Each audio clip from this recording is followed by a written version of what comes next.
முன்னாடிலாம் இது பச்சை மிளகாலாம் சும்மா பேப்பரில் வைக்கிறது, கேரி கவரில் வைக்கிறது, கருவேப்பிலை காஞ்சி போய்டுறது, அழுகிடுது.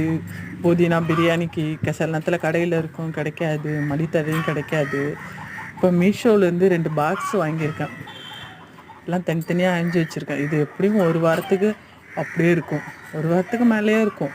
அது செடியை நட்டு வைக்கிறதுக்காக வச்சுருக்கேன்.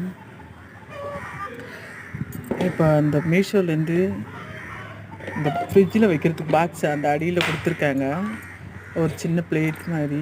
அது எது தண்ணி இருந்தாலும் அது மேலேயே இருக்கும், அழுகிடாது. காயெல்லாம் தண்ணிலாம் அடியிலே இருக்கும்,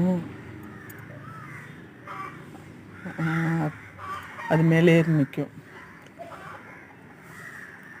அது பாக்ஸு உள்ள அதை போட்டுட்டு அது மேலே எது வச்சாலும் வீணாகவே போகாது. முன்னெல்லாம் கேரி கவரில் வச்சு அழுகி போயிடும், தண்ணி லேசாக பட்டாலே போதும். ஒரு மிளகாய் அழுகிடுச்சுன்னா தொடர்ந்து எல்லாம் அழுகிடும். இப்போ எப்படி வச்சோமோ அப்படியே எடுக்கலாம். மிளகாய் எப்படி எடுத்து வைக்கிறோமோ ரொம்ப நாள் வருது. நல்ல யூஸாக இருக்குது இந்த பாக்ஸு. கருவேப்பிலையும் அப்படி தான், அப்படியே இருக்குது. எப்படி கலர் இப்போ பார்க்குறோமோ அதே கலர்லேயே அதே நேச்சுரலாக அப்படியே எடுக்கலாம். புதினாவும் அப்படியே எடுக்கலாம், மல்லித்தழையும் எடுக்கலாம். எப்போ வேணாலும் துவையலுக்கு புதினா துவையல் சாப்பிட்ணும் அப்படின்னு ஆசை இருக்கேன். திடீர்னு கடையில் கூட கிடைக்காம போயிடுது. இப்போ இந்த பாக்ஸில் வைக்கிறதுனால எதுவுமே கெட்டு போகிறது கிடையாது, எல்லாமே நல்லா இருக்குது, சூப்பராக இருக்குது. ஒரே பாக்ஸில் வச்சாலும் வீணாக போகிறதில்ல.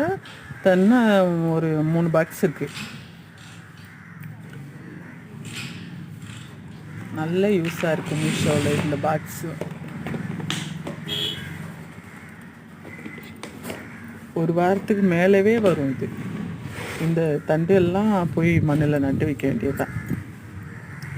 அதில் 1-2 தான் கிளம்புது, வீணாக போயிடுது. இந்த மாதிரி கிடைக்கிறப்ப இந்த மாதிரி பாக்ஸ் அதில் போட்டு வச்சிட்டோம்னா இது அப்பப்போ தேவைப்படுது.